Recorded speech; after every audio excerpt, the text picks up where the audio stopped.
Shalom buat Bapak Ibu sekalian, senang berjumpa untuk membagikan kebenaran firman Tuhan yang pada kesempatan ini diberi judul Pada Tuhan Ada Pengampunan dengan bacaan Alkitab Mazmur 130 ayat 1 sampai 8. Bapak Ibu Saudara yang dikasihi oleh Tuhan, pernahkah saudara merasa berada di titik paling rendah dalam hidupmu?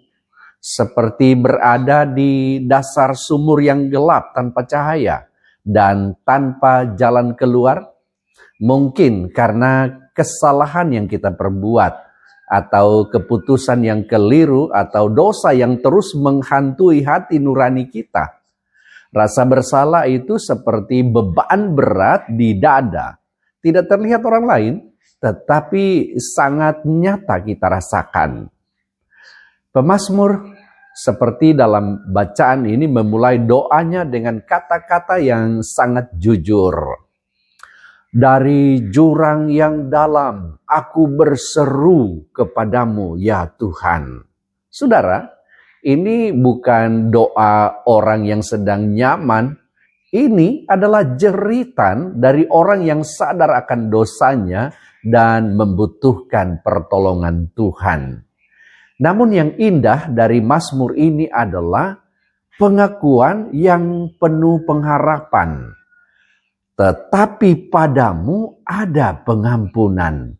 Ini pengakuan yang penuh pengharapan itu. Inilah kabar baik bagi setiap kita hari ini. Seberapa dalam pun jurang kita, ingat, pada Tuhan ada pengampunan. Karena itu hari ini kita akan melihat 3 kebenaran besar dari bacaan Mazmur 130 ayat 1 sampai 8 ini. Pertama, seruan dari kedalaman dosa. Kedua, pengharapan dalam pengampunan Tuhan. Dan yang ketiga, penantian yang penuh iman. Bapak Ibu Saudara yang dikasihi Tuhan, kita lihat yang pertama, seruan dari kedalaman dosa. Pemazmur berkata, dari jurang yang dalam aku berseru kepadamu. Saudara, jurang di sini menggambarkan keadaan yang sangat terpuruk, baik secara rohani maupun secara batin. Ini bukan sekadar masalah biasa, melainkan kesadaran akan dosa yang serius.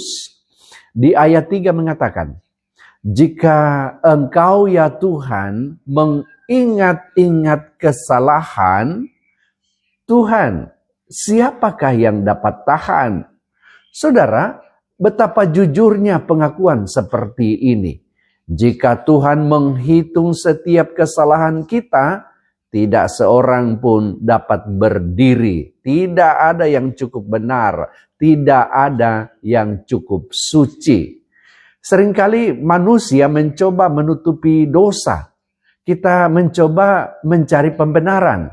Kita menyalahkan keadaan, menyalahkan orang lain, atau menyalahkan masa lalu kita. Tetapi pemazmur tidak bersembunyi. Sebaliknya, ia berseru, ia datang kepada Tuhan. Ilustrasinya saudara seperti ini. Seorang anak kecil memecahkan vas bunga kesayangan ibunya. Ketika ibunya pulang, ia bersembunyi di balik timpuk, di balik pintu karena takut dimarahi. Namun semakin lama dia bersembunyi, hatinya semakin gelisah. Akhirnya dia keluar, menangis, dan mengaku. Apa yang terjadi? Sang ibu mungkin menegur, tetapi akhirnya dia memeluk anak itu, dan hubungan pun dipulihkan. Demikian juga saudara dengan kita. Selama kita bersembunyi dari Tuhan, hati kita tidak akan damai.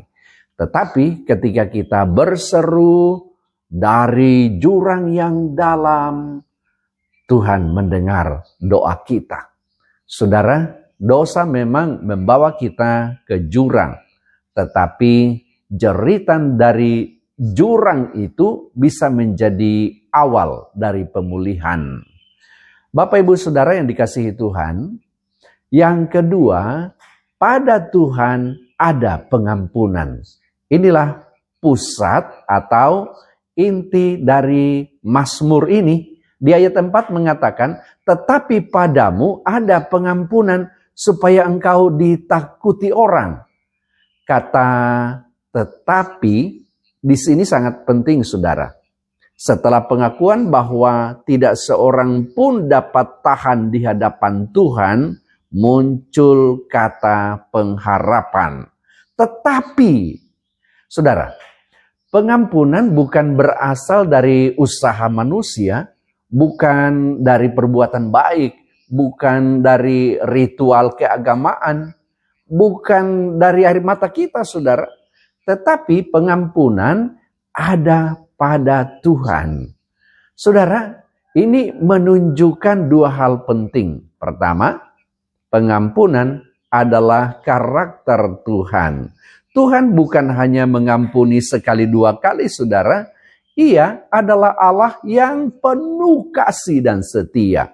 Kedua, pengampunan menghasilkan hormat dan takut akan Tuhan. Aneh ya? Kita mungkin berpikir bahwa hukumanlah yang membuat orang takut. Tetapi justru pengampunan yang membuat hati kita tersentuh dan menghormati Tuhan. Ilustrasinya seperti ini, saudara.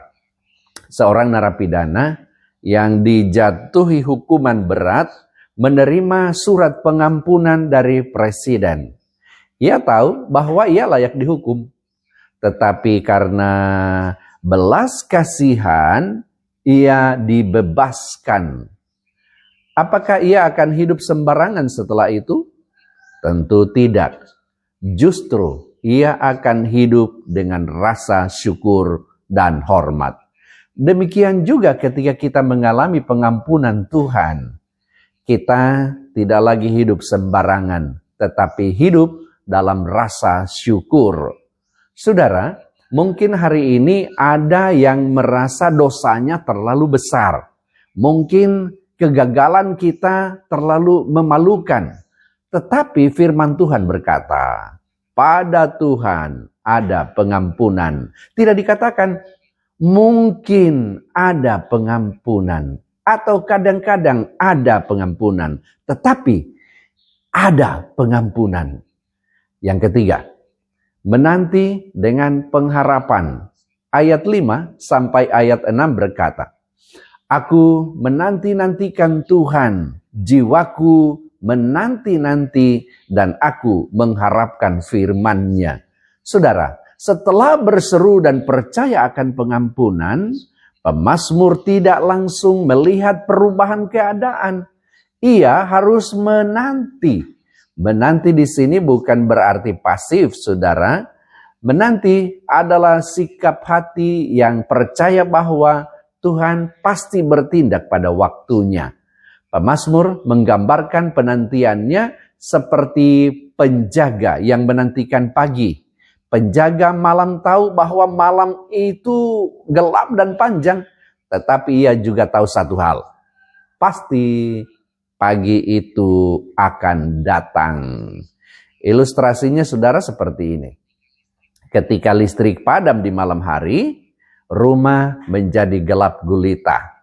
Kita mungkin menyalakan lilin, tetapi kita tidak panik karena kita tahu matahari akan terbit besok pagi. Gelap tidak berlangsung selamanya.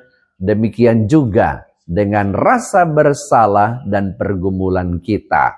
Ketika kita sudah datang kepada Tuhan dan memohon ampun, mungkin perasaan bersalah masih menghantui, tetapi kita harus percaya pada janji firman Tuhan, bukan pada perasaan kita. Menanti Tuhan berarti percaya pada janjinya. Menanti Tuhan juga berarti tidak kembali kepada dosa yang lama. Dan menanti Tuhan juga berarti hidup dalam pengharapan. Lalu yang keempat, pengampunan yang membawa penebusan. Saudara, Mazmur ini ditutup dengan ajakan kepada umat Israel untuk berharap kepada Tuhan. Sebab pada Tuhan ada kasih setia dan penebusan yang berlimpah.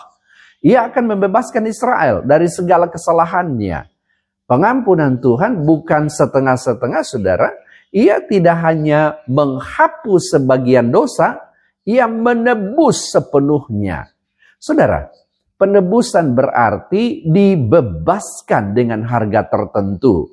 Dalam terang perjanjian baru, kita mengerti bahwa harga itu sangat mahal. Namun yang ditekankan dalam Mazmur ini adalah kelimpahan kasih setia Tuhan. Saudara, pengampunan Tuhan berarti menghapus rasa bersalah, memulihkan hubungan dengan Tuhan, dan memberi kita masa depan yang baru. Banyak orang terjebak dalam masa lalu, saudara. Mereka sudah bertobat, tetapi masih menghukum diri sendiri. Mereka percaya Tuhan mengampuni orang lain, tetapi sulit percaya bahwa Tuhan mengampuni mereka. Hari ini, firman Tuhan berbicara dengan jelas. Pada Tuhan ada pengampunan. Bagaimana kita menerapkan firman ini? 1. Beranilah berseru kepada Tuhan. Jangan sembunyikan dosa. Datanglah dengan jujur. 2. Percayalah pada pengampunan Tuhan. Jangan lebih percaya pada perasaan bersalah daripada janji Tuhan. Dan 3, hiduplah dalam pengharapan.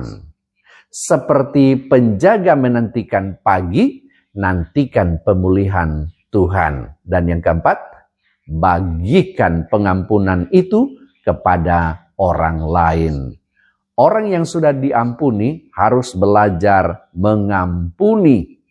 Bapak, Ibu, Saudara yang dikasihi Tuhan, bacaan kita ini dimulai dari jurang, tetapi berakhir dengan pengharapan. Ini adalah perjalanan rohani setiap orang percaya. Dari kesadaran akan dosa menuju keyakinan akan pengampunan. Mungkin hari ini kita merasa berada di jurang yang dalam. Tetapi jangan tinggal diam di sana, saudara. Berserulah, datanglah kepada Tuhan. Karena firman-Nya berkata dengan jelas dan tegas. Pada Tuhan ada pengampunan. Dan ketika Tuhan mengampuni, Ia tidak mengingat-ingat lagi. Ia mengangkat kita dari jurang, menegakkan langkah kita, dan memberi kita nyanyian baru di dalam hati kita. Kiranya firman ini menguatkan kita semua. Tuhan memberkati saudara sekalian. Amin.